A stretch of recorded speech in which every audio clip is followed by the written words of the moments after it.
ഈ ഇടയിൽ സോഷ്യൽ മീഡിയയിൽ ഏറ്റവും കൂടുതൽ ചർച്ച ചെയ്യപ്പെട്ട ഒരു സിനിമയാണ് ഈ വർഷം ഇറങ്ങിയ സ്ഥാനാർത്ഥി ശ്രീകുട്ടൻ. ഡയറക്ട് ചെയ്തിരിക്കുന്നത് വിനേഷ് വിശ്വനാഥ്.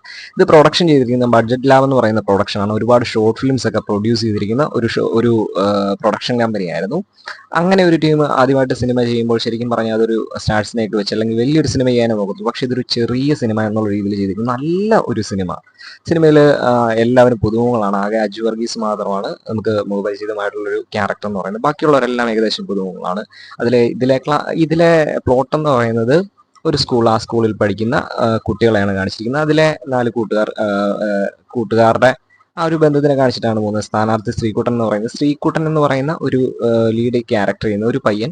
ആ പയ്യന് ക്ലാസ്സിലെ ലീഡർ ആകാൻ തോന്നുന്നതും അതും അവന് അങ്ങനെ തോന്നാൻ കാരണം അതിന് പല കാര്യങ്ങളുണ്ട്. അവിടുത്തെ അവനെ പഠിപ്പിക്കുന്ന സാറിനോടുള്ള ദേഷ്യം, അതുപോലെ തന്നെ അവിടുത്തെ ക്ലാസ്സിലെ മറ്റൊരു ലീഡറിനോടുള്ള ദേഷ്യം, ഇങ്ങനെയൊക്കെ കൊണ്ട് ഇവന് സ്ഥാനാർത്ഥിയാകണം, ഇവൻ അവിടുത്തെ ലീഡർ ആകണമെന്ന് തോന്നിയാണ്.